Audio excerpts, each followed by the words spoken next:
O grupo, composto por Miriam Pereira da Silva, Pablo de Jesus Oliveira e Paulo Rogério Lustosa, irá apresentar brevemente sobre os defeitos congênitos em seres humanos, abordando os principais tópicos deste tema para a relevância na disciplina de Embriologia e Genética Médica.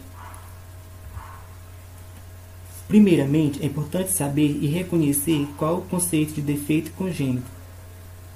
Nisso, os defeitos congênitos, que também podem ser chamados de anomalias congênitas ou ainda de malformações congênitas, são termos estudados pela ciência da teratologia, termos estes que descrevem os distúrbios dos quais ocorrem durante a fase ou vida intrauterina. Esses defeitos congênitos são uma das principais causas de mortalidade infantil no nosso país e podem ser resultantes de modificações estruturais, modificações funcionais ou metabólicas, ou também comportamentais ou até mesmo hereditário.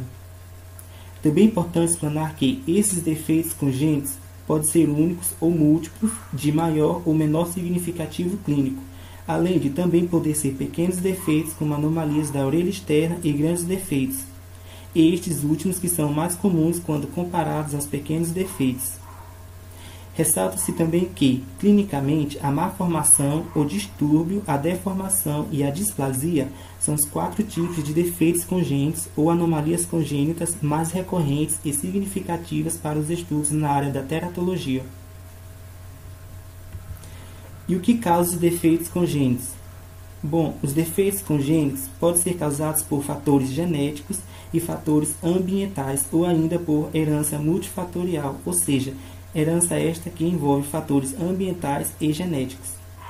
É importante frisar que, em média, a metade ou 60% dos defeitos congênitos possuem causas desconhecidas.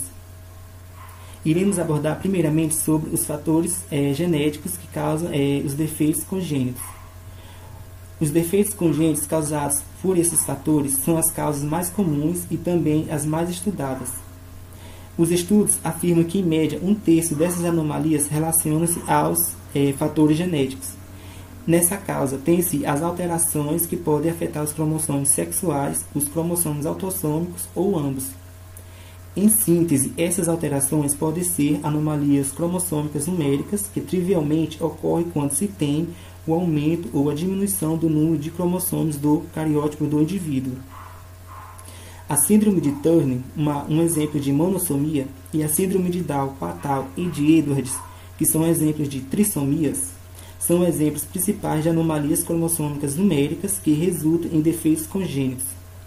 Já as anomalias cromossômicas estruturais são as que envolvem alterações morfológicas do cromossomo, como, por exemplo, a deleção, multiplicação, inversão e translocação.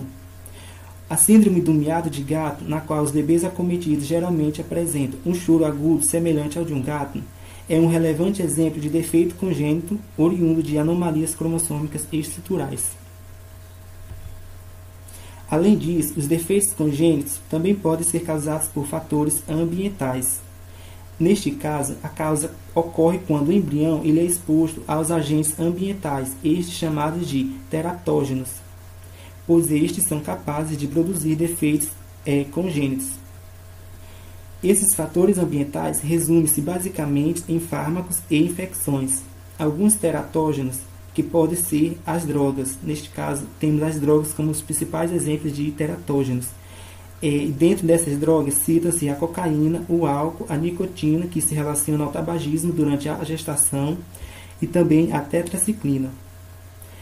Quanto aos teratógenos infecciosos, pode ser citados o citomegalovírus e a toxoplasmose, estes 2 últimos podendo causar a microcefalia. O vírus da rubéola e também os altos níveis de radiações ionizantes também podem atuar como agentes teratógenos. Historicamente, é importante ressaltar o intenso uso da talidomida a partir do final da década de 50 e início da década de 60. O uso como um produto farmacológico, sedativo e hipnótico no ser humano. E este uso desenfreado desencadeou e resultou em efeitos teratogênicos. Essencialmente, a herança multifatorial também pode resultar em defeitos congênitos, como é o que se pode ser observado na fenda labial, na fenda palatina isolada e defeitos do tubo do sistema nervoso. Essas malformações podem ocorrer como parte do fenótipo e síndromes determinados pela herança de um único gene e também de teratógenos ambientais.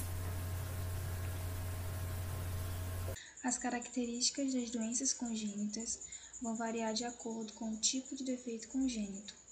Esses defeitos podem afetar tanto os ossos quanto as articulações, os músculos, diversos órgãos, a cognição e comportamento dos indivíduos. Algumas anomalias irão modificar a estrutura e a cognição dos afetados. A talidomida é um teratógeno que pode causar malformação em membros superiores e inferiores do feto. Vemos aí uma anomalia estrutural. Infecção congênita, como é o caso do vírus da sífilis, que é passado da mãe para o feto, que pode gerar também malformações no feto, abortos e, posteriormente, o bebê pode apresentar casos clínicos de sífilis congênitas. A síndrome alcoólica fetal é causada por um consumo exagerado de álcool pela mãe durante a gestação e pode gerar anomalias faciais, restrição do crescimento, alterações no desenvolvimento do sistema nervoso central e outros defeitos congênitos. Anomalias metabólicas e funcionais também estão relacionadas a essas doenças congênitas. Falando brevemente de algumas doenças, a síndrome alcoólica fetal, SAF, possui algumas características, como cabeça pequena, pregas epicânicas, naso rebaixado, nariz curto, lábio superior fino, face plana, filtro indefinido, e todos os portadores se assemelham a essas características. A microcefalia se caracteriza pela malformação do crânio e também do cérebro e pode acarretar em problemas no desenvolvimento. A síndrome de Down é de ordem genética, uma anomalia de ordem genética, causada por uma trissomia no cromossomo 21 e provoca uma aparência facial distinta, deficiência mental, atraso no desenvolvimento e as pessoas portadoras estão mais propensas às doenças. Sobre a aplicação de diagnóstico, são feitos exames antes e após o nascimento. É primordial um acompanhamento pré-natal para que se observem algumas anormalidades estruturais, como a ausência de membros, por exemplo. Também são feitos pré-natal, triagem pré-natal não invasiva, que consiste em exames que avaliam o DNA e através deles é possível detectar alguma anormalidade como as trissomias. A amniocentese também é um exame feito através da retirada do líquido que envolve o feto para fazer exames de ordem genética. E, por fim, o exame físico do recém-nascido, que consiste em exames que veem o reflexo, que veem a pele, os órgãos, que observam tudo que o bebê apresenta. E se ele está suspeito de alguma anormalidade.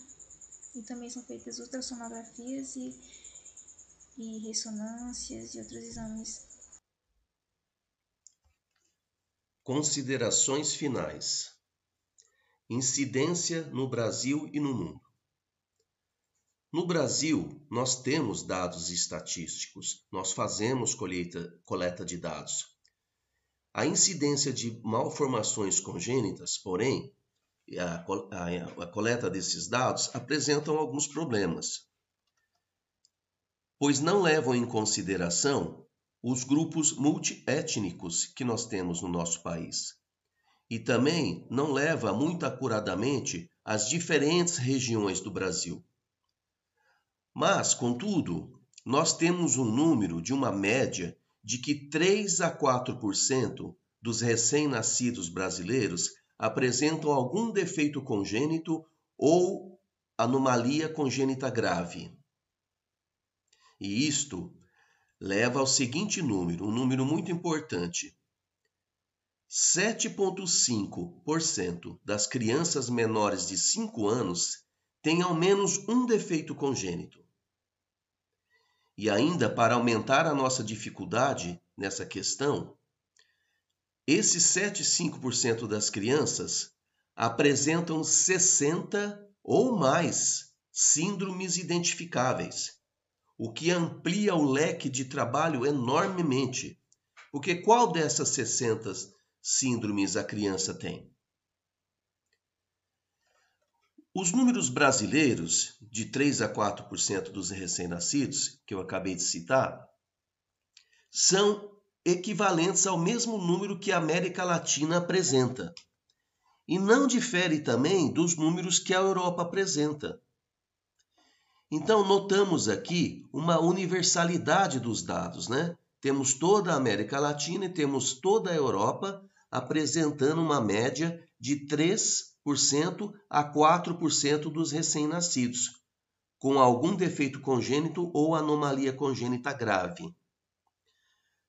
É interessante também um relato dos Estados Unidos, que naquele país as anomalias cromossômicas representam a principal causa de morte no primeiro ano de vida das crianças.